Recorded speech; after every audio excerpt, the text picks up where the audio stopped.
All right, good morning, everyone. Welcome to the 11th Annual SLO Symposium. My name is Jarek Janio. I'm the founder of the Symposium and the faculty coordinator at the School of Continuing Education, Santa Ana College in Southern California. It's been an incredible 11 years of bringing together participants from across California, the United States, and now from around the world to engage in exploring, sharing, discussing the topic of assessment of student learning. I'm delighted to announce that our efforts have been fruitful. We are sold out. There are over 1,000 registered guests, attendees for this year's symposium. In the fall of 2022, as a community of assessment professionals at California Community Colleges, we took a significant step forward and we established the California Outcomes Assessment Coordinators Hub, also known as COACHES. Their contributions have greatly enhanced both the Friday SLO talks and the SLO symposiums, and you will see their faces and names throughout the symposium. Over the years, we have managed to build a community around SLO assessment, and I just would like to acknowledge the support of our work from Michelle Dunbar from California State University, Dominguez Hills, who established the Canvas Outcomes and SLO Assessment Community of Practice with national audience and participation. I also would like to acknowledge Natasha Jankowski, the former director of NILOA, and Joe Levy, Vice Provost of Assessment at Excelsior University, who have supported us with guidance and sharing of their expertise over the years. I will post a recording of their talk about their latest book, Foundations of Assessment, From Theory to Practice, in the chat in just a moment. With that, I want to express my heartfelt gratitude to Fresno City College for their unwavering support, particularly in providing all the technical assistance necessary for this event today. And now it gives me an immense pleasure to introduce to you Enrique Jauregui, SLO coordinator from Fresno. Good morning, everyone. I hope you find the 11th Annual SLO Symposium inspiring. Welcome. Thank you, Dr. Janio. Thank you. Thank you. Greetings from Fresno City College in the Central Valley of California. As a proud host of the symposium, I extend a heartfelt welcome to everyone. This event owes a success to the invaluable support of the coaches group, whose dedication has played a crucial role in bringing this symposium to life. I also like to take this opportunity to express our heartfelt appreciation to all presenters and attendees for making this SLO symposium a success. So thank you very much. I'd like to express the sincere gratitude to the presenters and attendees that make this symposium remarkable. I'd like to share some numbers with you. From the years 2021 to 2023, Zoom registration numbers ranged from 440 to 460. In 2021, the attendance rate was 40%, and by 2023, it soared to an impressive 84%. For this year's symposium, we have surpassed the 1,000 registrations, attracting participants from 33 different countries worldwide. This is truly fantastic, right? Our heartfelt thank you to each one of you. Your attendees and participation made this event possible. We truly appreciate your support, so thank you for being here. It's truly remarkable.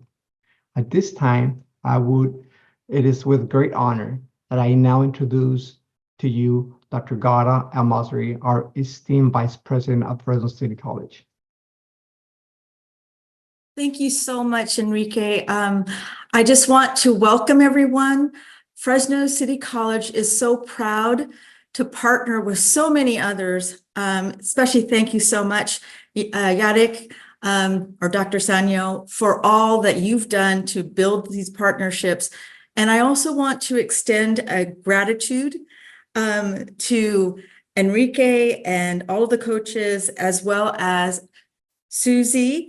Susie Nitzel is the person who's helping us coordinate all of the technology and making sure that we can send this streaming to everybody for their benefit and also for us to get to connect with all of you. So I just want to thank you. I'm actually really excited that we have reached like an all-time maximum record of participants from so many different countries. We've actually gone global, and I am so thrilled. Fresno City College is the second community college in the United States. And it is the first community college in California. And that is a real proud heritage that we carry. And now here we are carrying things forward in this arena for SLOs and assessment. And we have a wonderful lineup of amazing speakers and activities, events for all of you. And I just want you to just enjoy, engage, and really connect with one another, especially in this global platform. So I welcome you all. I thank you all for being here.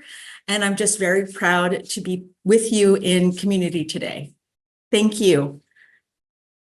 Thank you, Gada. And we are so happy to have Fresno City helping us to host this great event. Good morning, everybody. I am Amanda Tainter. I am the faculty coordinator of instructional design and outcomes at Reedley College, who happens to be a sister college of Fresno City College as well.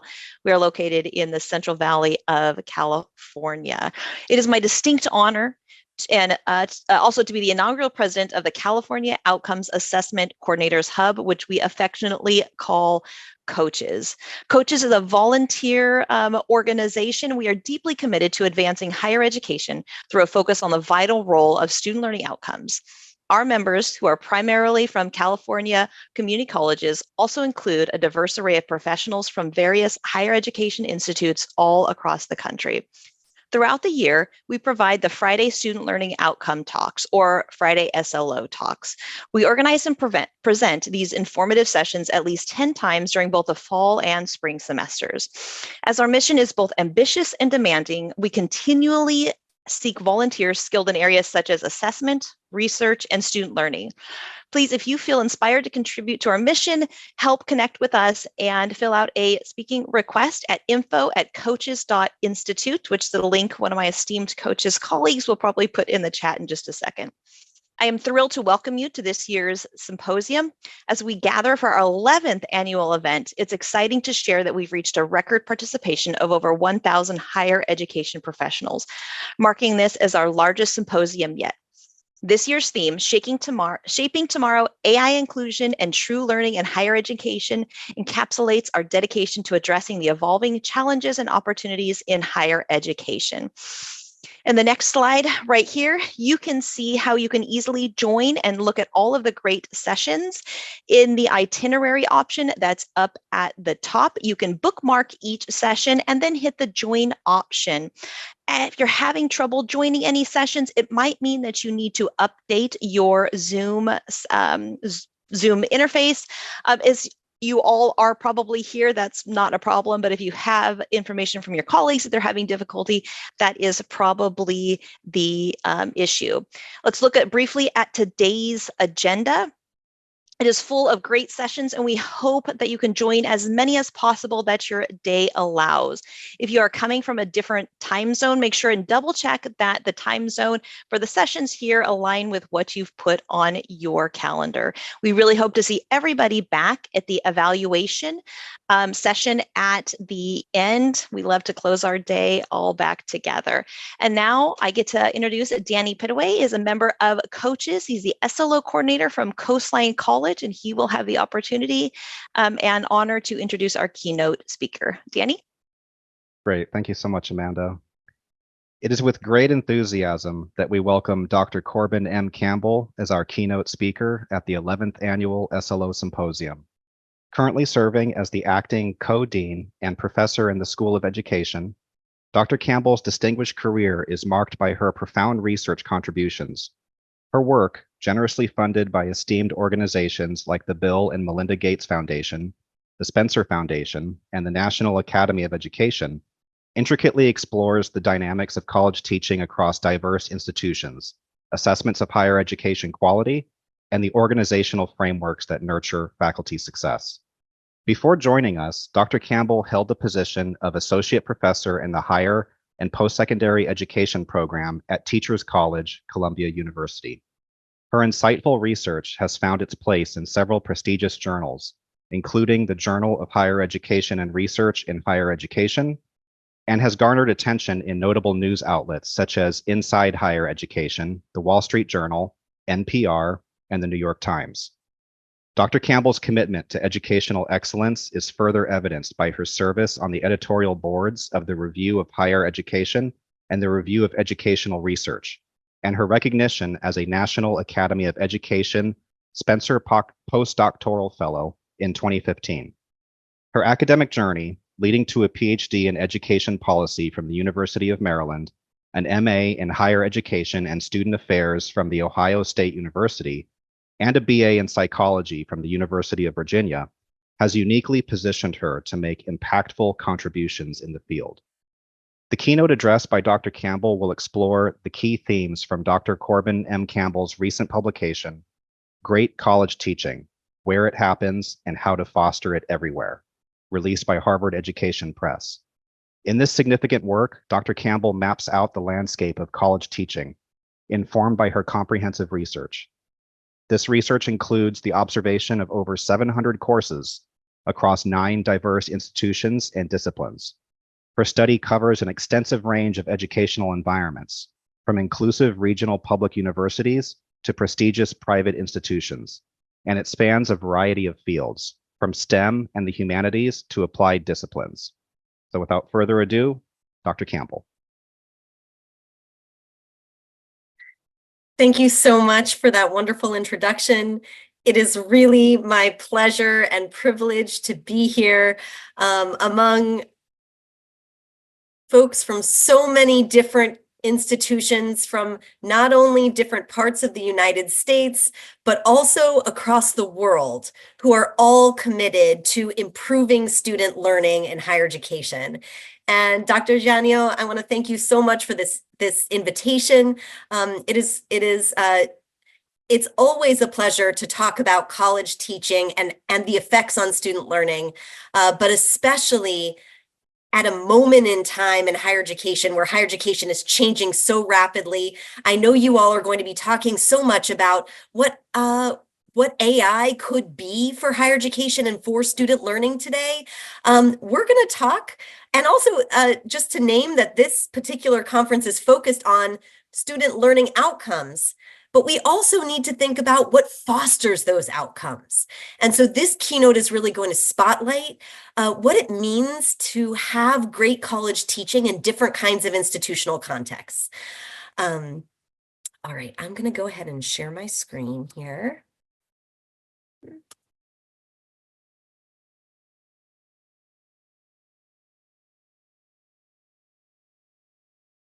Okay.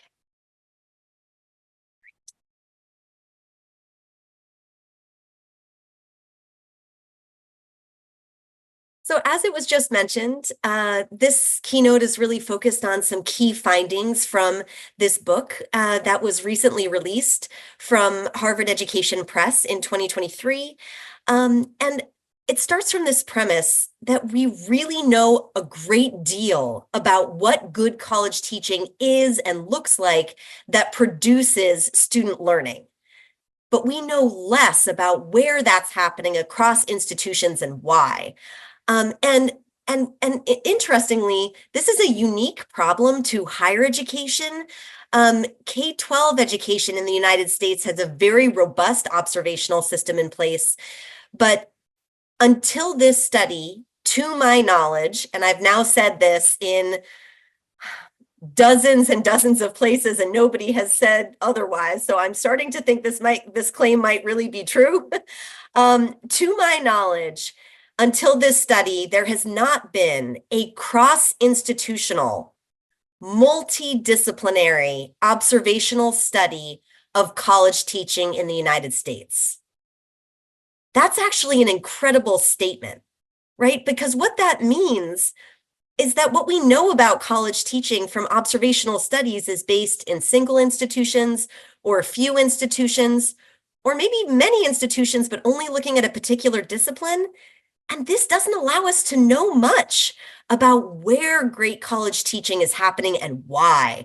And in this space, this SLO symposium where we're coming from so many different types of institutions and different types of contexts, we really need to think about how these particular contexts provide such fodder for thinking about how college teaching improvement and the improvement of student learning outcomes might take place.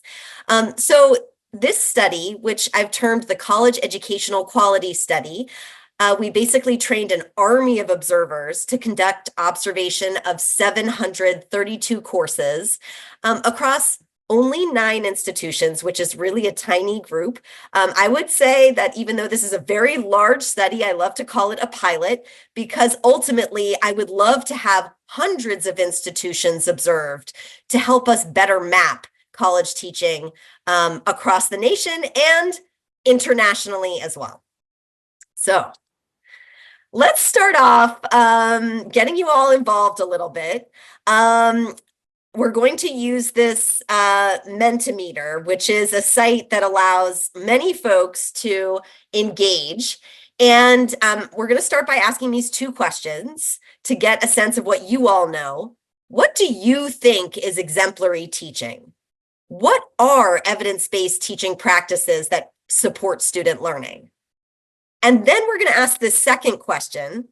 Is your college or university an exemplary teaching university? And many of you may say, I don't know, I don't have the data for that. Many of you might know, but we're going to get the pulse of that.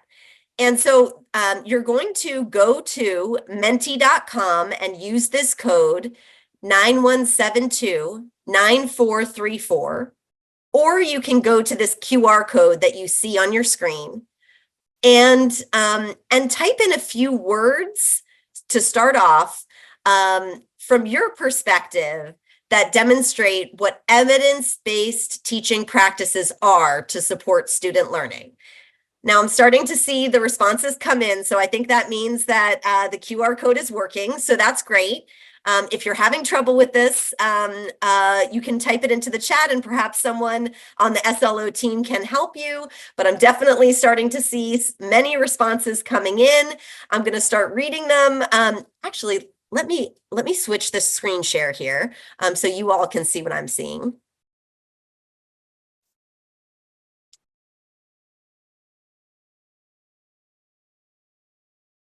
Okay, great.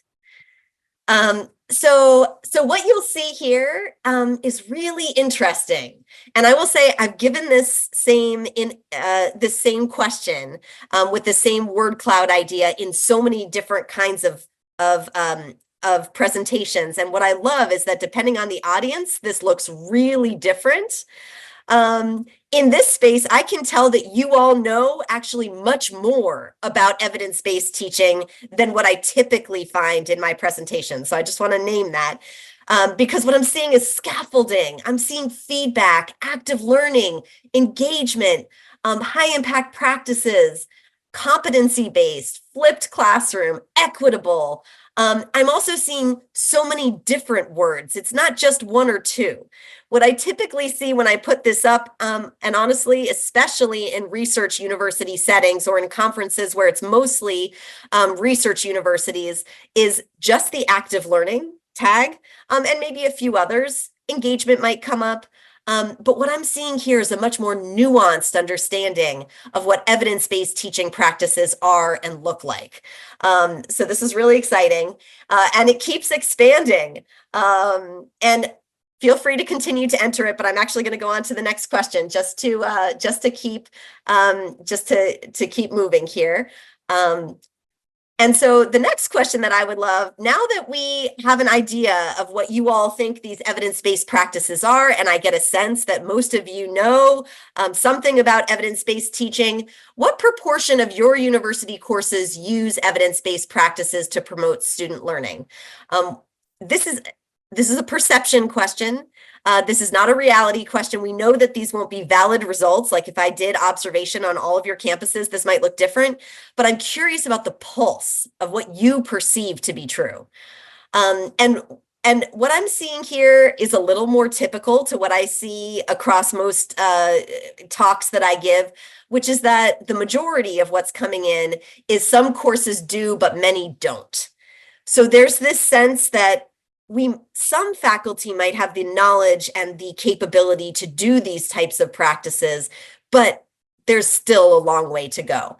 Now, what I'll see that I'm noting in here is a little different than what I typically see, is that when I'm giving talks to mostly research institutions, I would tend to see far more that say most courses don't, and far fewer that say almost all courses. What I know is that in this context, we have a wide variety of institutions, but also that community colleges are well represented. And when I've given this talk to more broad access institutions, regional comprehensive institutions, and community colleges, I tend to see that there's greater confidence in the teaching that's happening in that space. So this is a really interesting phenomenon. And I'm going to switch back now to share the PowerPoint. And you'll have to bear with me as I do some switching to get us involved in different ways. And I'm using a few screens here. Okay. All right. So why should we focus on improving college teaching? I don't think that this here is a group that I have to do tons of convincing about. But just so you all know, based on the literature, so that you can bring this back to your institutions and do any convincing you need to do on your campuses. What we know from research is that college teaching is one of the most important factors that influence a wide range of student outcomes. One of the ones that's most often talked about by faculty and others is that it does improve subject matter competence, so learning about subject matter. And yes, that's important. But guess what else? It improves student learning across so much more. It improves verbal and quantitative skills, cognitive skills, diversity competence and orientations, leadership abilities, civic engagement, moral development.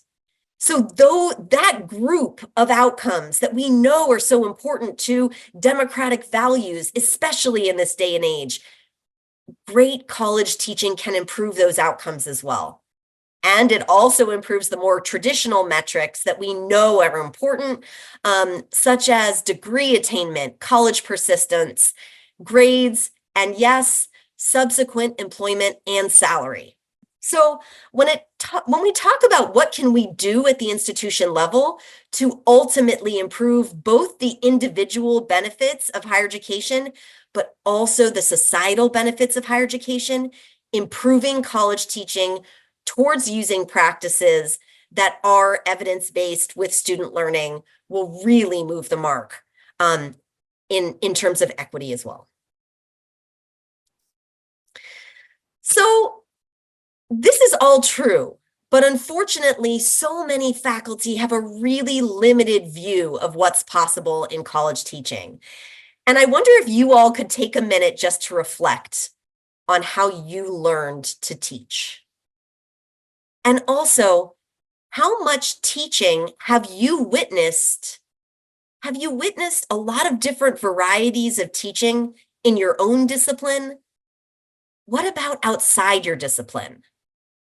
How much teaching have you witnessed in your own institution? Or what about in other institutions? Have you witnessed teaching for faculty that don't share your identities? What about faculty who think really different from you? What about faculty who have a really different student demographic than the students that you teach? And I will say, most faculty and most administrators in higher education have not witnessed a vast variety of teaching because most of us, including me, originally learned how to teach by the people who taught us in the same disciplines that we teach in the same kind of institution that we teach in. This was the case for me. And you can imagine that this really provides a very limited view of what's possible in college teaching. But by observing more than 700 courses, I got such a broader view of what's possible in college teaching. And today in this keynote, I want to share part of that view with you today. And of course, you can see more of that view in the book. So you named what you all thought are evidence-based practices, and I'm going to name from this research what we used as the evidence-based practices that support student learning in diverse contexts to observe. So basically, what practices did we observe? We observed the level of cognitive complexity. So for example, are students in classes, they're just remembering the facts, or are they also learning how to integrate them, apply them, even to hypothesize new knowledge? Are they analyzing the pros and cons of the information? Are they comparing and contrasting different ideas? This all relates to the level of cognitive complexity. And I will name that it's important to know the facts. So I don't want to skip the learning of the facts, but also what do we do with them? We're going to look at active learning, not just whether students were active, but how, the depth of that engagement. Were students reflecting on what they were doing? Were they engaging with each other? Was it interactive learning?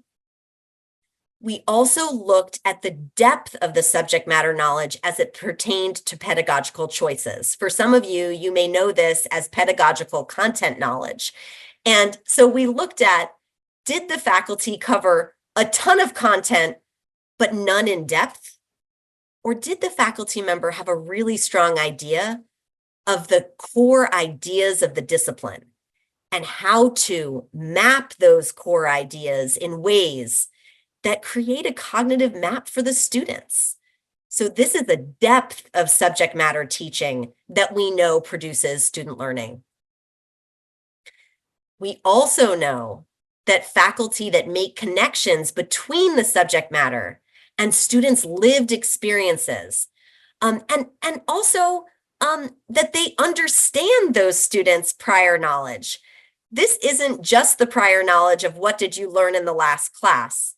That is important that we build off prior material, but also do the students have a context for that knowledge from their lived experiences, from their cultures that could be drawn on to help bridge students' understanding of the subject matter?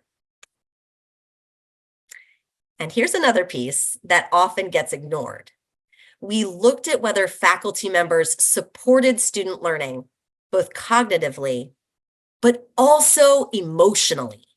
And as somebody myself who has taught statistics in the past, let me tell you that when I teach statistics, if I do not first deal with the emotional elements in the room, and this is teaching statistics to students in fields of education who often were not validated with their math learning previously and come in with a great amount of math fear. And this is especially true for the students that I teach that are women or students of color or have intersectional identities, because those students so often were ignored in STEM spaces. If I do not deal with the emotional aspect of that learning process from the beginning, I will lose them on the subject matter. That's one example from my own teaching experience, but I know you all have hundreds more. So we looked at whether whether these faculty supported student learning both cognitively and emotionally. And we know that none of these great teaching practices will matter if there is a negative classroom climate, if students feel that there's prejudice or discrimination in that space, if they don't feel a sense of belonging. None of these other practices can truly be enacted. And some of them could be harmful, because if you have a space where there's prejudice and discrimination and lacking a sense of belonging, and then you throw students in groups for active learning, that actually could reinforce problematic stereotypes and bias that create inequitable student learning outcomes. So I mentioned this is a small sample. It's only 9 colleges and universities, but it is a very intentional sample selected to be able to look at the ways that problematic prestige mechanisms in higher education often pull away from teaching and learning processes. And so you'll see here that in terms of institutions, I do have very different kinds of institutional types, from liberal arts colleges to public research universities, private research universities, and several broad access universities that are both public and private. But I will also name that I was not able to, in this first wave, include community colleges, which I know is such a shame, especially for this keynote. There are plans in the works to make that happen in the next iteration. I think the broad access colleges that were included in the space, especially the broad access regional public universities that also offered 2-year degrees, probably have some practices that translate nicely to the community college context, but I want to name that as a real issue. I also have a future study that's planned that would look at HBCUs and particularly look at HSIs and tribal colleges. So some of the minority institutions could be better represented. And much of what I'm talking about may resonate on PWI campuses, but you might think, wow, this would look really different on a minority serving institution. And I want to name that as a limitation as well. So let's start to get into what we learn when we see a broader perspective. And I'm about to show a graph it's going to look like there's a lot going on. I'm going to walk you through it. So just get ready. It's a little busy. All right. So in this graph, and one of the things I want to confirm is, can you all see my cursor moving across this? Yes, excellent. That's really important.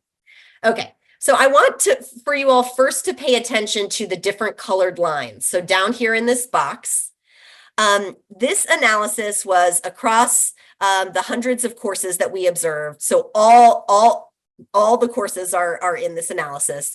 We used an analysis called latent class analysis. And what it basically does is it takes a look at the classes as we observed them, and it groups them into clusters of courses where those courses act similarly in terms of their teaching practices. The names that you see for these lines are ones that we as the researchers gave. So basically, statistically, these groups of courses represented by these different colored lines, they act as a group, but we named them. And I'll tell you why we named them, what we named them in just a minute. So let's take a look first at this green line. This green line represented about 55% of the courses in our sample. It's important to note that this sample, I think, is a very rosy picture of what college teaching looks like in U.S. higher education at large. It is a group of institutions that we did hand select based on different characteristics, but they also agreed to participate in a broad scale observational study. Whereas I think some other institutions might have been too nervous about their teaching to do so. I believe that means that these institutions are likely more dedicated to college teaching than others would be. Also, faculty agreed to participate in the observation and we planned the observation with them. And we wanted that. We wanted teachers to be able to give us their best. We wanted to see them at their best. So what you're seeing, I think, is the best possibilities at these institutions. I think across the United States, in different kinds of institutions, you would see far less than 55% being termed as comprehensive. But let's look at what comprehensive means here. All right, so next I'm going to have you look down here at the x-axis. These are the 7 practices that we looked at as a part of this particular study. So we looked at whether or not the course had a class activity, whether or not the class had discussion, whether students asked questions, whether there was a lecture. We looked at whether it had a good depth of subject matter knowledge. We looked at whether the teaching tapped the students' prior knowledge, which include both their cultural knowledge and their lived experiences. And we also looked at whether the faculty member helped support the students' learning, both cognitively and emotionally. So that's what's down here. And over here in this y-axis, you'll see the probability that that group of courses enacted the practices at the bottom. So let's walk it through. with this green group of courses that we're calling comprehensive courses, they had a good probability of including a class activity. They also had a lot of class discussion. Students were definitively asking questions in that space. They were very likely to have a lecture. They had a very high depth of subject matter knowledge. They elicited students' prior knowledge, and they supported students cognitively and emotionally. And I lift this up as such an important group of classes because in the literature, when we look at the active learning literature, so often active learning is pitted against lecture. And what we see from this group of courses is that active learning was taking place alongside maybe a mini lecture. And this combination was getting at the depth of subject matter ideas and also those deeply student-centered practices that we know are so important. Also, I just wanted to mention that because of the screen share and everything, I can't see the chat. So if any SLO administrator is wanting me to, jump in and respond to things in the chat, please let me know. Perfect timing. We were just asking if we should interrupt for your chat. So we'll let I think Danny and Enrique had some questions they were going to pose. Dr. Campbell, this study also include online courses too? Yes, thank you for that. I do have a list of course characteristics that I can drop up, but we do have online courses, courses that are received, meaning they're happening in one place and in another place, but not necessarily online. So they're live in-person classes in multiple spaces. And we included all different forms of the class. So for a hybrid class, we would view the material beforehand and then view what happened in person. For classes that had a lab, we also viewed the lab. For classes that had a discussion section, we also viewed the discussion section. So we tried to be as comprehensive as possible. But I think one really important note here is that that this took place prior to the pandemic. So much has shifted in the online space. I will share with you what we learned about online, and I think it has intriguing possibilities, but I think that there's been so much growth in that area since that time. So I just think that's a really important limitation to note. Thank you. And just one quick question. And was this study also analyzed by the subject matter? I'm sorry, I couldn't quite hear that. Was it separated by the subject matter? Yes. So we will get to some of the disciplinary findings, specifically looking at STEM compared to other disciplines, but we did look across disciplines and then we controlled for disciplines when looking at our analyses. Thank you. And thank you. And if you wouldn't mind continuing to, I'll just pause every once in a while to see if there's good questions in the chat that I should address. Dr. Campbell, it looks like we have one more question come in. The question is, what are your thoughts about how those results might change if the observation is done in an unannounced rather than a planned setting? Oh, yes. So this is great because I think this actually gets to one of the other points that I want to make on this graph. So let's take a look at this traditional lecture group. So this was a fifth of the courses in my sample. And with this group, you'll see they're not likely to have an activity. They're not likely to have discussion. They're moderately likely to have students asking questions. This is typically in the form of call and response. They always have a lecture. Yes, they're likely to get at a depth of subject matter knowledge, but they are not likely to enact these student-centered practices that tap the cultural and lived experiences of the students, and they're not able to support students emotionally and cognitively in their learning process.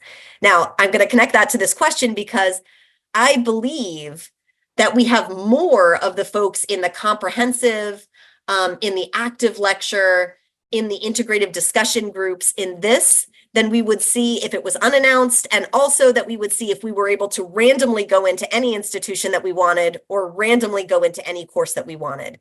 What I think we're seeing is faculty who believe that they've been better trained on teaching. So I think that's important. But also it was surprising how many, we've still got a fifth of our sample who agreed to be observed and are doing what I would consider more traditional practices.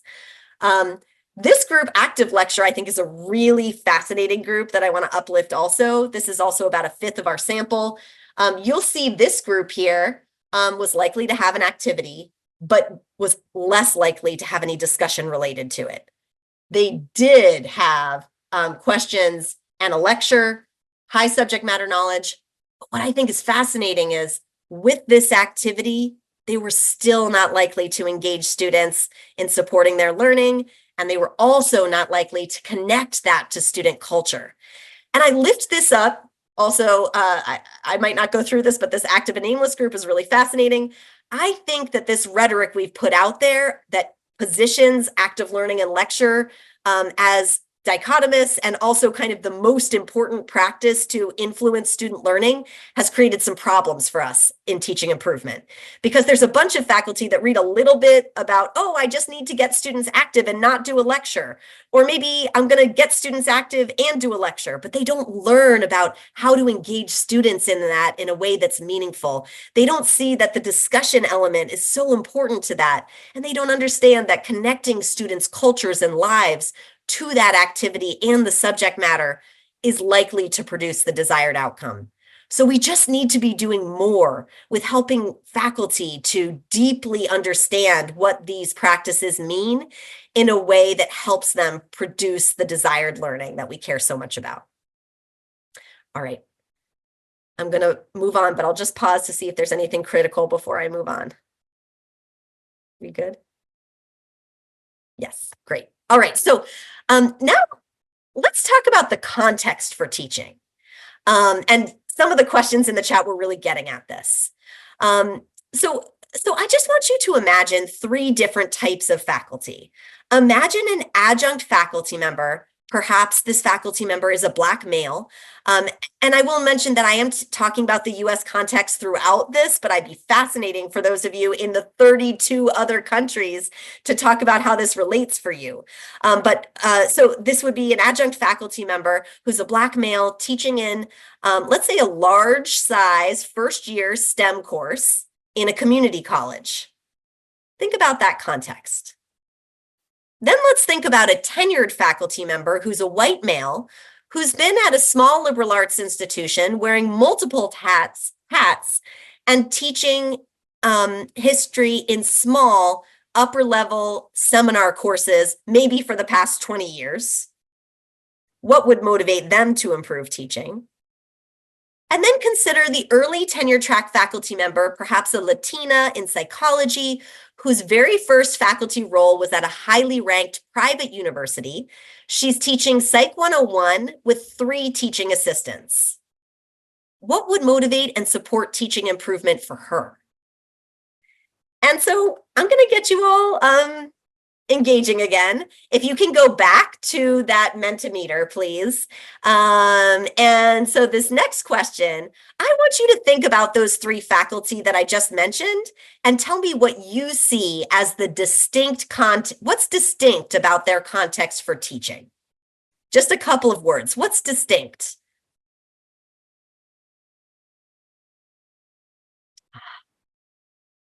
Oh, perspective and power. I love those are the first ones coming up. Hold on, let me actually, let me see if I need to switch it. Let me screen share, I think, yeah. So you all can see what I'm seeing. And maybe you're seeing it anyways, but I think it needs to be the focus right now. Okay. So, wow, power, perspective, lived experience, whether or not the environment is supportive, faculty development resources, the gender, yes, their cultural perspective, their upbringing, class, resources, yes, the amount of resources they have toward teaching ability, relatability, the size of the campus, the class size. So much is here. Oh, intrinsic motivation. That's interesting. We'll talk about that in a second. Career mobility. Yes. Knowledge, the type of knowledge they bring to those spaces. Oh, so much here. Wonderful. Wonderful.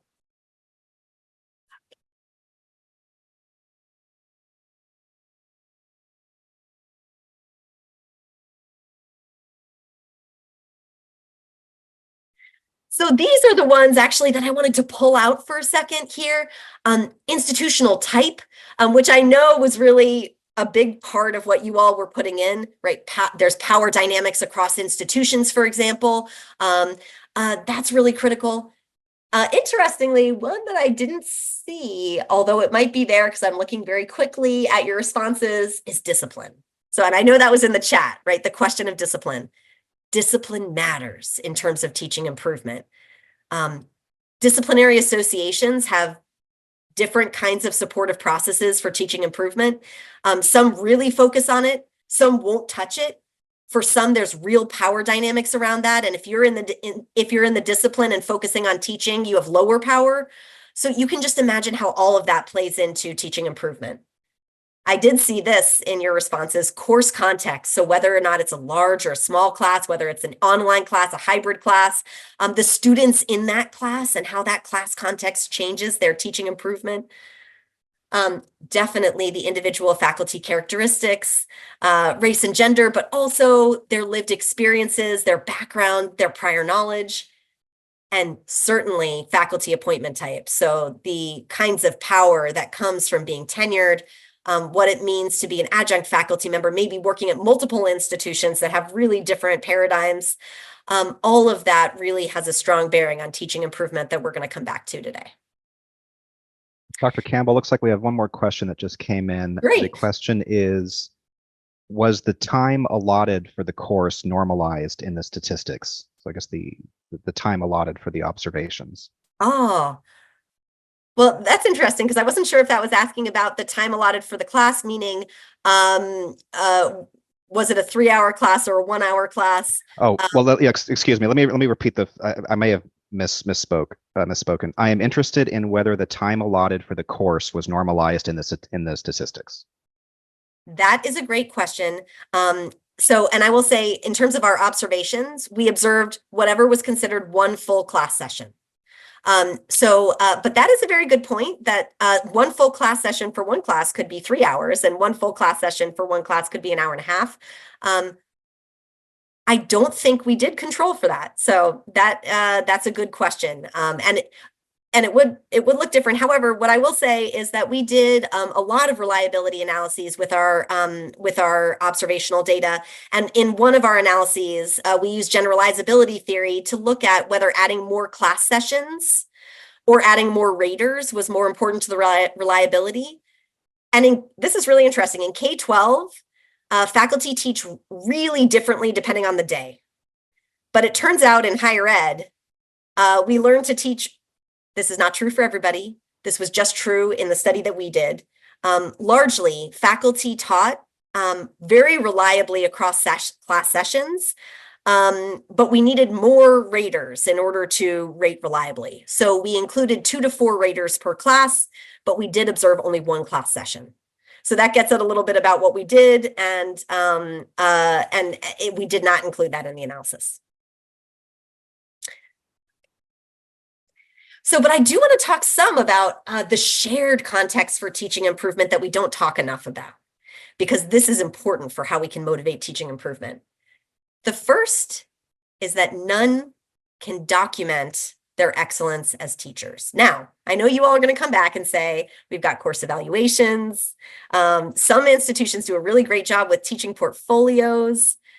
But what I will say is that across faculty at large, few are able to document their excellence as faculty on their CV in the same way that a research faculty member could document their quality of research. And I would love to hear about innovative practices that you all have in terms of how you are using your teaching excellence to demonstrate academic capital. I'm really interested in that connection, right? How can we get great college teachers to be deeply seen, rewarded, and able to move in this academic paradigm in important ways? So I think this is really interesting context. Now, I will also say intrinsic motivation to teach well. I actually have yet to find a single faculty member who just says, I got into higher ed, but I don't care about my teaching. I haven't found a faculty member like that. Now, there's a lot of folks who are in teaching and learning centers who will say it's really hard to get faculty to care about this. But that, I don't think, is due to an intrinsic problem, an intrinsic motivation to teach well. I actually think faculty would love the time, space, and reward to teach well. But research shows that for every hour a faculty member spends improving their teaching, it's associated with a decrease in salary, compared to every hour that they spend improving their research is associated with an increase in salary. So I agree that some faculty may have a harder time spending time, devoting time, caring if time is is shown as an evaluation of value and care. But I don't think that that's due to intrinsic lack of motivation. And unfortunately, we are in this system of higher education that largely does not reward great teaching. Although that's changing, we're going to talk about that. And I think you all are probably saying, but wait, I think we're getting there. We're getting closer. We're going to talk more about that. Okay, so let's get into a few other results, unless there's other things on the chat that I should jump into.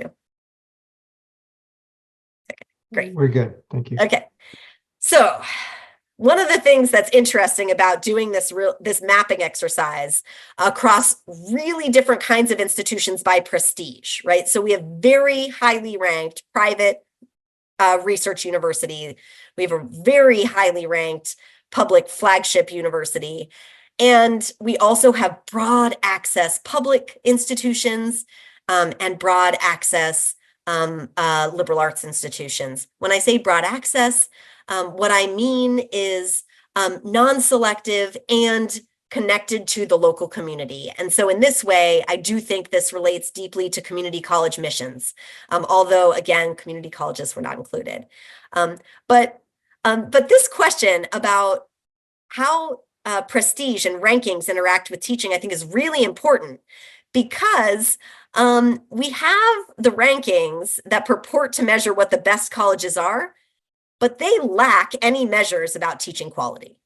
So it makes me wonder, do the highly ranked colleges and universities that have the most resources, that don't struggle with enrollments, do those universities actually have the best teaching? And when I went to ask this question, I was really mixed in terms of a hypothesis. I feel like typically when you go into research, you have a hunch, you have a hypothesis. In this case, I thought it really could go either way. With broad access institutions, yes, they typically have lower resources. They have lower traditional faculty credentials in the academic marketplace, and they have less traditionally prepared students. I'm not naming that they are less excellent faculty or less excellent students, because I actually think that they have a lot of robust cultural wealth that is often ignored in these spaces.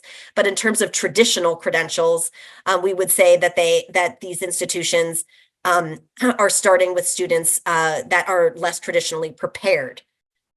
And interestingly, they have mission and reward structures that do focus on teaching.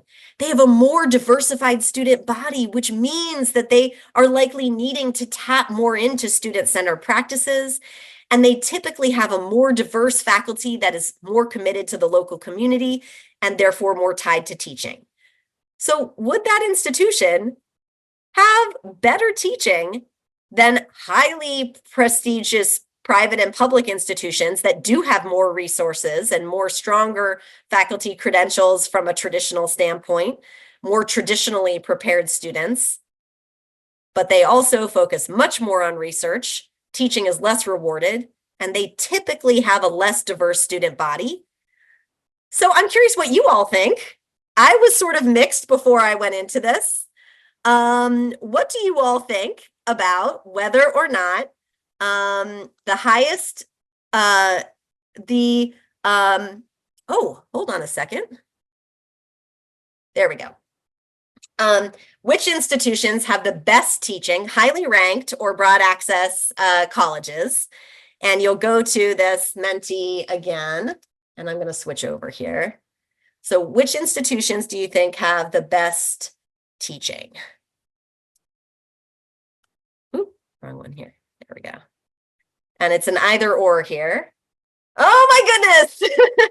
And perhaps this is not surprising given the space that I know we have probably about, a vast amount of community colleges and other broad access institutions.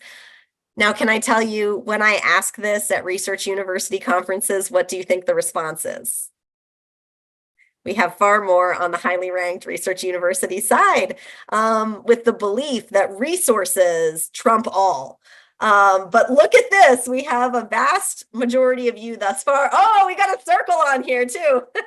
We've got a vast amount of folks who are saying broad access colleges and universities likely have the best teaching quality. So let's go back and let's take a look at what my data show. Dr. Campbell, if I may, just a quick moment. We had a couple questions come in, Great. if you don't mind. Please. One question is there an inverse relation between teaching and research in the US? As in, are good teachers bad researchers? As this seems to be the case in my country of India from my experience. That is a fantastic question, and it's really fascinating because when I talk to faculty and I ask them what they think the relationship is, I get an equal amount of folks who say, I think that if you're an expert, you're more likely to teach well, right? So if you're an expert in your subject matter, you're more likely to be a great teacher. And other folks who say, because of the amount of time it takes to focus on your research, it's going to pull you away from really focusing on your teaching, or vice versa. So actually, they would have an inverse relationship. This has been extremely well studied in the United States with meta-analyses. Meta-analyses have demonstrated that it's a zero correlation. So it doesn't necessarily, if you're a great researcher, it doesn't necessarily mean you're a great teacher. If you're a great but it also doesn't necessarily mean you're not a great teacher. The correlation is really zero. And I think that's really fascinating and probably deserves a whole lot of discussion. Thank you for that. There was just one more question that came in a few minutes ago. I just want to make sure we honor the question from our audience. It was referring back when you were talking a few moments ago about universities compensating faculty more for research and less for great teaching practices. The question is, does that maxim hold for non-research focused institutions, e.g. community colleges? That is a great question. This is a research from a couple of decades ago. It did have a broad variety of institutions included, but I think they were lumped. It was not looked at for this type of institution or for this type of institution. It was across higher education. So I think that's a very good point, that in spaces where teaching is supported, valued, and the focus, that may be different. But I think it's important to realize the power structure in higher education and which institutions hold more power.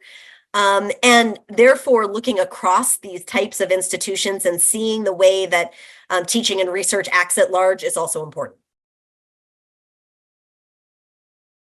Any other questions? Dr. Campbell. Yeah. I'm just mind by this. I have something in my brain here. So, a great example, if Enrique is the great expert on the subject matter, does that equate me of teaching well? So is the question that if you are an expert in subject matter, does that help you with your teaching? Well, am I a great teacher? Oh, are you a great teacher? Do I have the skills to teach? So what the research shows is that just being a great researcher does not necessarily mean you're going to be a great teacher. That in fact, they sort of go along two separate paths. They're not conflicting. So it doesn't mean that if you're a great researcher, you can't also be a good teacher. But certainly by being a great researcher, it does not necessarily mean that you're going to be a great teacher. They're really two separate dimensions that both need to be examined. And that's thank you for that, because we often get wonderful faculty, right, on the experts on the subject matter, but when they come to their first semester or first year, they don't know how to teach. That's right. And as a system of higher education, we do not prepare future faculty to deeply understand great teaching. And then when they come to institutions, we often don't have the scaffolding for the teaching development that needs to happen. So you're really understanding your subject matter and you were really good at that. And then you're thrown into a classroom. And what we know is that great college teaching it requires brilliance. It's not easy. It requires a lot of learning over a substantive amount of time and iterative practice with doing it well, right? It is not something that people are born with. It's something that is learned over deep study and practice and iterative processes and looking at student learning and assessment and everything that you all are talking about in the symposium. And then think about integrating AI into that and the ways in which we need to iterate our teaching practices over time. Just because we know the subject matter definitively does not mean we know on teaching. Dr. Campbell, we had one more question to come in. When does your policy brief come out based on this research, which was mentioned in your book? Thank you for lifting that up. Many thanks to the Bill and Melinda Gates Foundation. They have funded the Equity-Based Teaching Collective, which is looking at institutional policies to improve college teaching excellence. And that will be coming out next fall. So, this fall of 2024. Please keep an eye out and would love to make sure you all are aware. That will be a free resource for folks coming out at that time.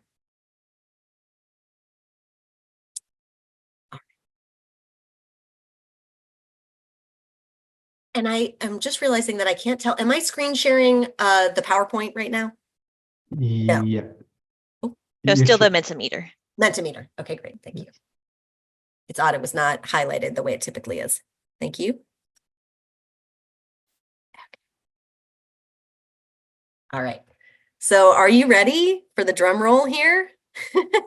So what we have here is that it was true in my study across the institutions that I looked at that the high prestige institutions had a higher cognitive complexity. So they were more likely to have students that were applying and analyzing the material, and students at the broad access institutions were more likely to have students focused on remembering and understanding. And I worry that some of this is a self-fulfilling prophecy because we believe that some students are more prepared and we believe that some students are less prepared. And for the less prepared students, we're going to give them facts. And for the more prepared students, we're going to let them explore those ideas. But what we know is actually regardless of what you come in with, right? So regardless of how prepared students are, helping them to not just remember the idea, but play with it, analyze it, think about it differently. How does it compare to other ideas? Those pieces are so important to student learning. Now, having said that, what I think is fascinating, the subject matter knowledge that so many research universities, especially highly ranked research universities, would say they are the foremost experts. And this gets, Enrique, exactly to your question, which is you take a bunch of really foremost experts and you put them in institutions. We would expect to see that the depth of subject matter knowledge in the classroom would be much greater at those highly ranked institutions. But fascinating, the depth of subject matter knowledge in the broad access colleges and universities in our sample was the same as the highly ranked institutions in our sample. And I think what this says is that just because you know more about the discipline does not mean that you know how to teach in more depth with the discipline. And so I am so excited to be able to share to these broad access colleges, and I hope they shared with their students, that guess what? You are paying way less, but you are getting the same level of subject matter knowledge here than you would be getting at the most highly ranked, private, very high tuition universities in the nation. And not only are you getting that depth of subject matter, but you are getting something more than those institutions are getting, which is that you are getting faculty which are connecting the subject matter to who you are as a student, to your culture, to your lived experience. And you are having faculty that care enough about the students to support them cognitively and emotionally, more so than the highly ranked institutions. Now, one thing that I want to highlight is that the broad access colleges did better at these, but still not great, because 1 on this scale is very ineffective and 5 is very effective. I lift that up because I think broad access colleges like community colleges or regional comprehensive institutions are more likely to support their students emotionally and more likely to connect their subject matter to the students' lived experiences, but they're still not as effective in this as we would love for them to be. Now, I will say that in every institution that we went to, we saw faculty who were doing this at a level of 5. So it's not that it's impossible, it's just that it's not typical. And I think that's a really important note. All right, so now let's look just at the public systems. And I want to talk about teaching and state systems because we have so many community colleges. I know we also have international folks, but I want to talk about the US context for a moment in our public system, because to understand broad access colleges and universities, we have to consider the state systems in the US, which are highly differentiated across institutions in most states. This is not true across all, and I know that there's many state agencies and state systems that are trying to make a difference in this, but often in state systems, community colleges and regional comprehensive colleges are positioned for access, whereas the public flagship university is positioned for rigor. It's really often bifurcated in this way, problematically, when discussed at state levels, which makes it such that students who want both access and rigor are caught in between a system that treats these concepts as distinct. This also creates problems for institutions because it means that institutions that are broad access don't have the resources they need to do the rigor. And institutions that are the public flagship often don't have the resources to do the teaching improvement and access that they need. And this bifurcation has massive problems for student learning. And we saw this play out in the data. So when we just isolate the public colleges and universities, what you'll see is that the highly ranked public institution had a higher cognitive complexity, and the broad access public institutions had much stronger ability to support students cognitively and emotionally in their learning process. And these effects were large. In fact, in my entire research agenda as a professor, I've never seen such large effect sizes as I did when I isolated the public institutions in my sample in this way. So what I would love to pose to you all is how could we work to help broad access colleges support the depth of cognitive complexity that students need in their learning process, and support the public flagship institutions to have a focus on student learning that supports students both cognitively and emotionally and their lived experiences and culturally. Okay. Here, let me just pause there before we go on to liberal arts institutions. Anything in the chat that I need to attend to? We do have a few questions. I'll try to get through these as efficiently as I can. Let's see. I've got 3 right here. The first question is, what about, this was, I think, when you were showing the slide showing different levels of prestige universities and the types of characteristics that were dominant. Question is, what about economic affluence, specifically Raj Chetty's work on the correlation between wealth and top tier / highly ranked institutions? That's the first question. Yes, 100%. The institutions in my sample hold students who have higher socioeconomic status. They also hold less racial diversity. So both in terms of racial diversity and socioeconomic status, the higher ranked institutions had more traditionally privileged status. Okay, thank you. Next question is, would you recommend using the observational protocol you use to evaluate faculty as a peer review / evaluation for a campus to improve teaching and learning? That's a great question. We trained our observers with 30 hours of training to be able to see these metrics. Now that was for research to make sure we have like perfect reliability so that we could feel so confident in this. I would say, and I'm happy to share the rubric, I'm very open about, and I'm happy to share my training protocols. I mean, my whole mission in life, as in my professional career, is to help institutions to improve teaching and for the greatest teaching institutions to be rewarded and powerful in higher education. That's my entire agenda. So I'm very open and would love for institutions to use whatever can be useful to them around this. But I will say that because we were looking at effectiveness and we were not looking at just did they do active learning? We were looking at effectiveness. We had to do a lot of training and tuning to get that to be reliable among our observers.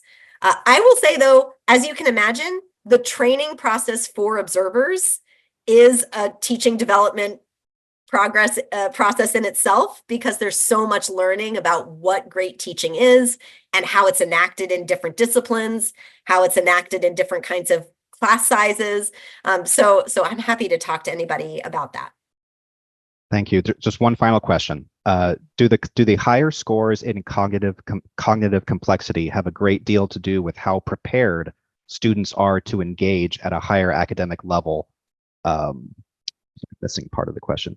Higher academic level and pace than those in the broad access. I'm assuming they may have lower admission scores or have taken fewer AP courses and such. Yes. And I do think that I might have addressed this a little bit, because I do think there's a perspective among faculty that if you're at a certain level, you can't do other things. But what I think is really interesting about cognitive complexity is no matter what you know to come in, actually having them learn a chunk of material and then apply it will help them learn that material and retain it better than going through much more content. So, and I will just put a name out there, Brian Dewsbury, who looks at inclusive teaching in STEM. This is very often where I get this question. I have so much subject matter I need to cover because they're so behind, right? Brian Dewsbury has done really fascinating studies about what happens if you drop a third of your content to do these kinds of higher order, more complex, more active processes. What happens to the learning? And the outcomes are really fascinating. Dropping some portions of the content and doing the depth of this learning process that we're talking about increases the learning and the retention of that learning over time. So there's some really good research about that. All right. Okay to move on? Yes. Great. All right. So this is fascinating because I really think that institutional mission really matters when it comes to how what I consider the prestige effect impacts teaching. And what's really interesting is that at private liberal arts institutions, where no matter whether you're high prestige or you're broad access, the focus is on teaching, we don't see the same effects across high, middle, and low prestige institutions. So across these, and this is also a good response to that question of like, what if students are not prepared?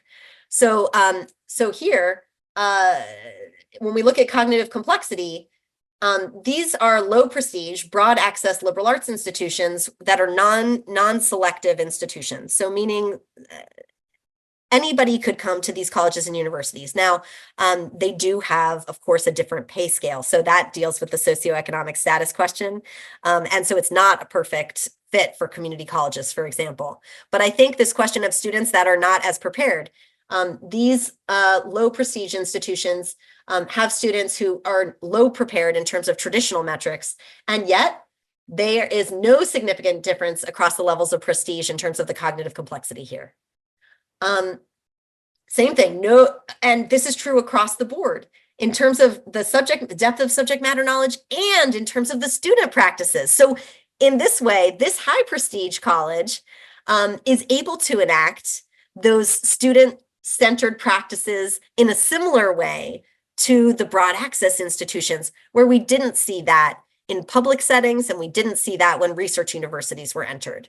So this idea that mission and value and norms of the institution are a really important driver for teaching that can override the prestige effects across higher education is really interesting. So, all right, we're going to shift gears here. We've talked a little bit about institutional types. What I want to know from you all is, what does the public think is the most important factor in what makes the best college or university? Now, why am I asking this question right after we've talked about the rankings? So the rankings don't measure college teaching. They measure several other things, mostly reputation, and mostly resources. But the rankings don't measure college teaching, and the rankings purport to be measuring what the best college or university is. So we know what the rankings say is the best college or university. I'm wondering what the public thinks makes the best college or university. If you can go to the Mentimeter, I'm curious what factors you think the public would say is most important. And then we'll go to some interesting data in just a minute. And we go to the screen share here. Oh, do you all need that? I'm realizing that maybe some folks still need the QR code. Yes, can you go back and, Okay. Yeah, I was going to ask you. Yes. And actually, I think when you go to the Mentimeter, it will show you the result. So I'm just going to keep it up on this QR code. And then you all can see the result of the Mentimeter when you go in there. Oh, I love this. So everything that's coming up here is exactly what I thought too, to be honest. Okay, so we have cost, we have prestige, we have job placement, money, value, career readiness. I saw a football team in there. I had wondered about that too. How does the sports play a role? Dr. Campbell, those that are on their phone aren't able to see the results, so I don't know if you wanted to share it. Okay, I'm going to switch over. Hopefully, we have more than 100 responses, so I'm going to go ahead and switch over. Thank you for that.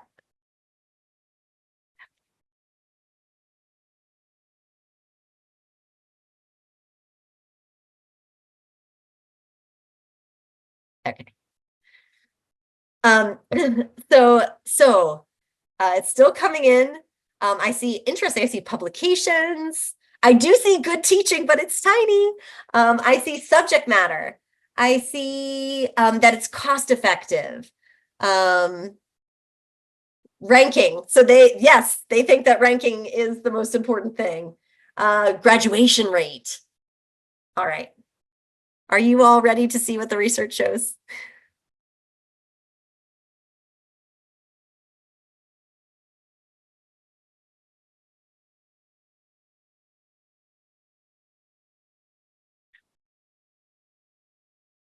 So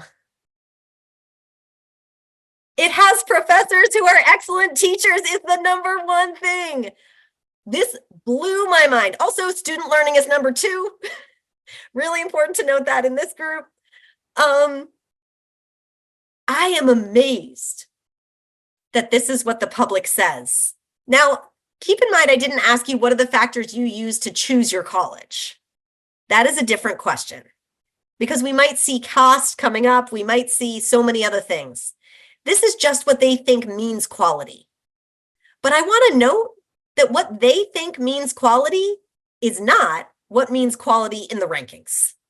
And in fact, if we used these factors, let's say we used the top 4 factors, or maybe 5, it has professors who are excellent teachers. It has students who learn a great deal. It has highly satisfied students. It has a high graduation rate, and it has a large positive impact on American society. What would the rankings look like? Like, your institution might be ranked. Maybe some of the ones that are currently ranked would not be. I love to use this as something that you can bring back to senior leaders at colleges and universities, and even your board.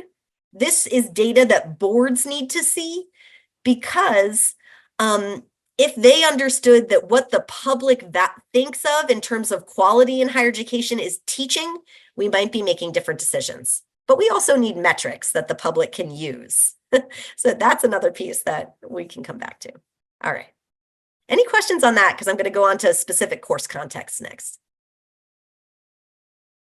Dr. Campbell, we didn't necessarily have a question specifically on what you just presented, but from a few moments ago, I'm going to combine these two questions into one from one of our guests. They're asking about Bloom's taxonomy and your forthcoming policy brief. Is there alignment between your policy brief and Bloom's taxonomy? And then the follow-up question is, do you feel that Bloom's taxonomy should be updated? That's a great question. Yes, Bloom's taxonomy has been updated and should continue to be updated. And also, I would say it's not the most important factor that I have up there.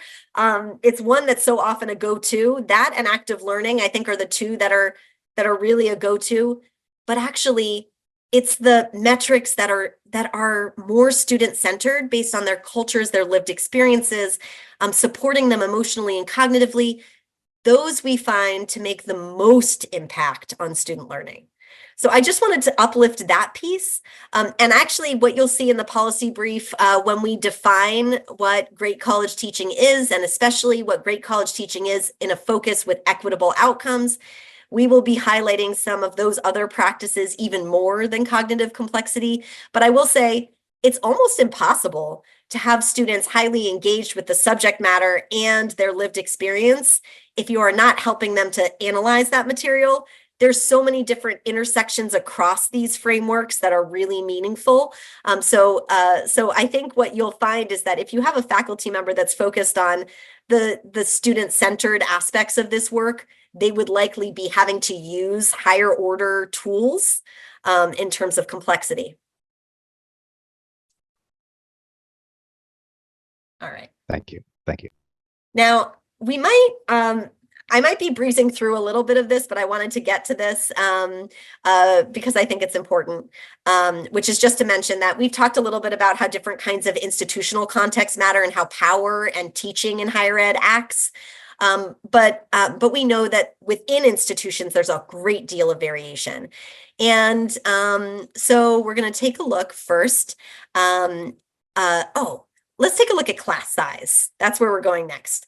So often I've heard in my research, that's great, but you can't do that in a large class, right? We can't do this in a large class. So fascinating. That holds true at the highly ranked public flagship university in my sample. Basically, very difficult to do. Well, or no, I'm not going to say very difficult to do. I'm going to say the trend is that it's happening less in large classes where we've got these student-centered practices and the level of cognitive complexity is lower in the larger classes. However, and this is really fascinating, you all, really excited about this next finding. That was not true at broad access colleges and universities.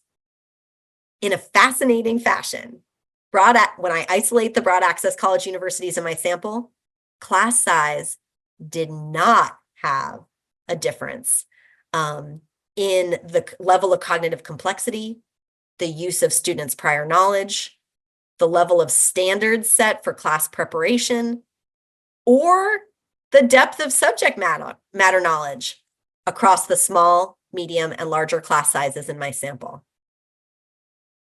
I just want to put, that is amazing. And that says something, right? Which is that if we have institutions that are focused on teaching, we have faculty that are deeply devoted to teaching, there are so many good models of how to do this work in large class sizes that could be borrowed from other institutional types. And we should be borrowing from these institutions when so much we're trying to take things that are happening at private, highly ranked colleges and filter them down to other institutional types. What if we take things from broad access colleges and universities that are doing really well and think about how that could be applied to other spaces, meaning they could be an exemplar. All right. What about online courses? Now, I'm only going to say a tiny bit about this because I think we kind of need to bust this. This was pre-pandemic, so how much does this really apply? And I want to name that. This is also pre-AI, and I want to name. So it just gives you a. Do you know what it does? It gives you a relic. It gives you an important relic of history and where we've been, such that as you think about building out AI, and when I say a relic, this is 7 years ago. It's not forever ago. We've got. But it's enough ago that there's so much different going on right now, but it's important to remember where we were. So I will say the online courses in my sample are all in the broad access institutions, and that's a relic too, right? That's amazing that the highly ranked institutions in my sample did not have online courses. That was less than a decade ago. That's amazing. So what we have here is that in that time, within these broad access institutions, the online courses did struggle in some of these effective frameworks. The level of cognitive complexity was lower. Oh, no, I'm sorry. It's the student-centered practices where the online courses struggled at that time. Now, I think there are so many more tools these days to have online courses have very strong student-centeredness. So I think those results would be completely different. But one important context was that the practices that were around cognitive complexity, the pedagogical content knowledge, which is the depth of subject matter knowledge, and also the standards for being prepared for class were the same across online and in-person courses at that time. I think we would find that they're still the same, and that we're going towards being mode agnostic as an industry. But at that time, it was the student-centered practices, the ability for faculty to connect with students' prior knowledge, the ability to support them emotionally in their learning process. Those were the frameworks where we saw that the online courses did not do as well as in-person courses at that time.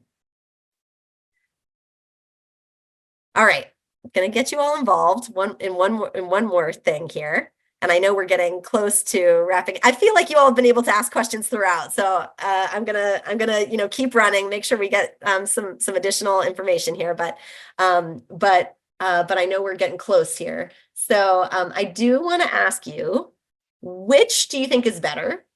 STEM teaching or teaching in other disciplines in my sample here?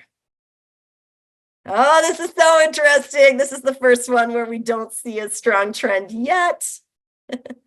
I'll just let you all keep answering, and then I'll switch it in just a minute. I want to make sure that everybody has the QR code.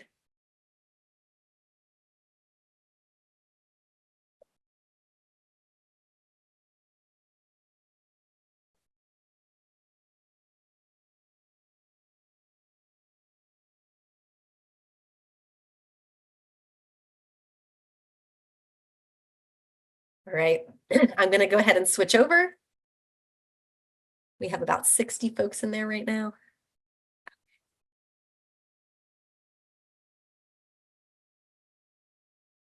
So what you'll see here is that we do have a slight majority on other disciplines, but it's not, especially initially, it was pretty mixed, in terms of whether folks thought it was STEM or other disciplines. So that's very interesting. Let's go to the data.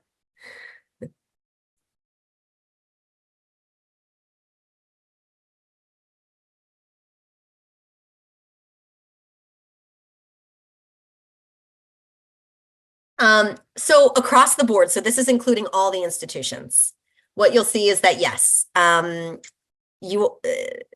majority was right. When we look across institutions, these frameworks were stronger in other disciplines compared to STEM. And, but what I think is fascinating is that that was not true at the highly ranked public flagship institution, where we actually saw the opposite effect in some areas. It was similar across the board. Sorry, when I didn't say the opposite effect, only one area where it's the opposite effect. It's the standards for preparation where we sat higher for STEM. But in the other areas, it was the same, meaning STEM was not worse than the other disciplines in the public flagship.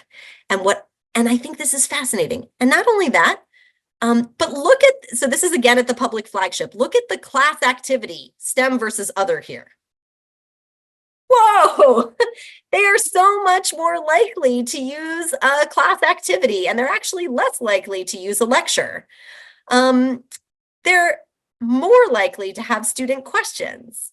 Now, what is going on here? Why would it be that across the board, STEM is lower in using these practices, but at the public flagship university, it's higher? And I'm going to say this is just a hypothesis for me, but I think it's one worth examining, which is that public flagship universities often are more frequently awarded grant funding. They have better grant infrastructures. And more, we are starting to see different granting agencies granting funds for teaching improvement in STEM. And what I wonder is whether these institutions are more likely to get some of these very strong teaching improvement grants, and therefore we're starting to see that effect in these spaces for STEM.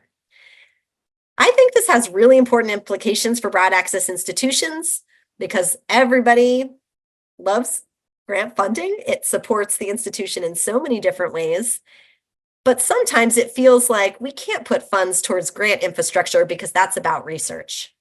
Now, there are so many more grant funds that are available for teaching improvement. And creating a grant infrastructure for your institution may really provide robust effects for teaching improvement in STEM in places that have a strong pipeline for diverse students to go into STEM fields. Now, this is just a hypothesis, so I don't want to say it too strongly, but I think the fact that we're seeing STEM be stronger at the highly ranked public flagship really says something about the grant infrastructure there. All right. So am I okay to move on, or are there questions? We did have one question that came in a few minutes ago. It was about generative AI, ChatGPT, the onset of that kind of technology and the potential impact that may have on your ongoing research. Oh, I can't wait. I can't wait. So first of all, I can't wait to use it as a research tool. There are so many fascinating uses of AI on the research front, but I can't wait the next iteration of observation to be in classes where it's being used, and then to be able to share out about the ways that faculty are using AI to deepen the subject matter content, to deepen connections to students' lives. I just think there's so many possibilities. Just like you all, I don't know what that looks like yet, but I believe in the power and possibility of it. So I do want to mention that we need to not only talk about what the mapping of the teaching context looks like, but also think about how institutions and disciplines can actually support and nurture teaching improvement. And we really need to be thinking across so many different perspectives. And if you do get the book, I talk about specific strategies for different kinds of institutions and different kinds of levels of improvement. Unfortunately, the vast majority of teaching improvement efforts have been focused at the individual faculty level. So you can think about centers for teaching and learning that do such really important work, but they're running, they're maybe observing one classroom and giving a faculty member feedback, or faculty are going to do some kind of teaching development workshop. Those are focused at the individual level. But what we know is that higher education change mostly churns at the collegial and organizational level. So broad scale teaching improvement really can't take shape without the normative support of colleagues. That's why I was so happy to hear someone in the chat say, hey, can we use this in our institution for peer conversation? We often think about observation in higher education to improve the teaching of the person that is being observed. What if we abandoned that? Not abandoned, actually, that was a little too strong. What if we do that, but we also do something else? What if we also have an observation system that's for the learning of the observer, where I'm not going into critique, and I'm not going in to give feedback. I'm just going in out of curiosity about what you do well that I could also use. What if we all dropped in on each other's classes just to learn what I could do better as the observer? That would be such a fascinating collegial lever. And of course, we need policies, which is why I can't wait to share with you all the policy playbook coming out next year that scaffold this. And why do we need that? Because unfortunately, there's so much problems with systematized devaluation of teaching in higher education that can crush teaching improvement initiatives in deeply problematic ways. And I worry about community colleges and other broad access colleges that are not in some of these systems that have power and prestige in higher education, and yet are doing the really important work of teaching improvement. If some of these power and prestige systems in higher education turned to focus on teaching improvement, what would that mean for equity in higher education? What would that mean for which students are seen and heard?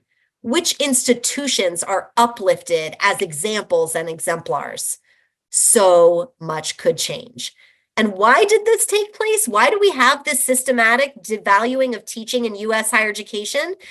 So much of it happened when, the Germanic era, we took on this Germanic approach to higher education, then coupled it with Carnegie classification system that pulled research as the most important thing.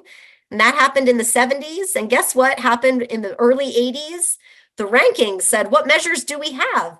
And they took a system that was originally just supposed to classify institutions and pulled it into a ranking of institutions, that where research institutions were the top and institutions that focused on teaching were either in a separate ranking or were at the bottom.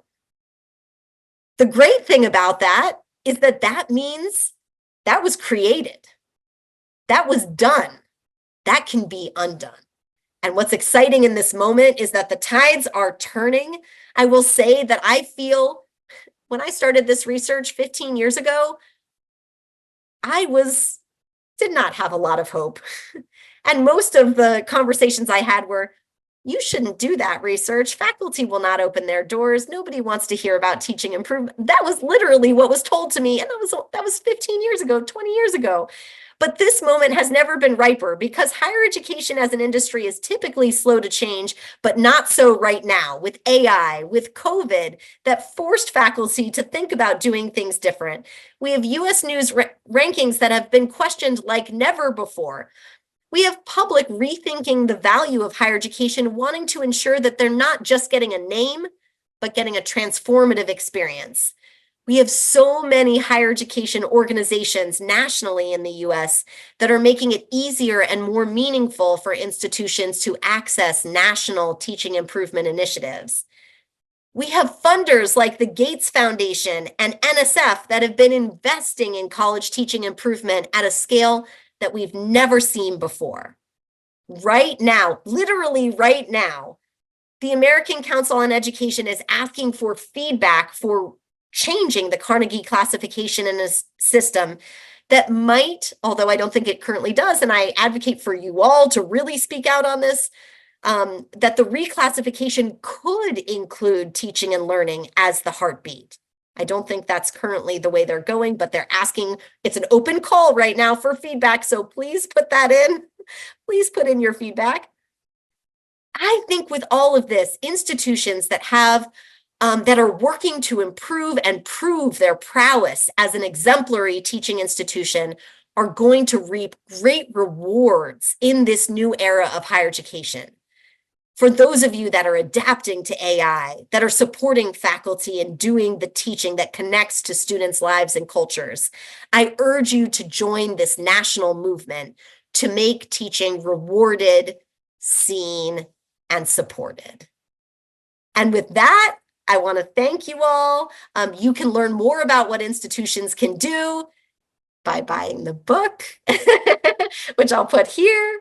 I also have my website here, just in case any of you are interested in continuing this conversation on your campus.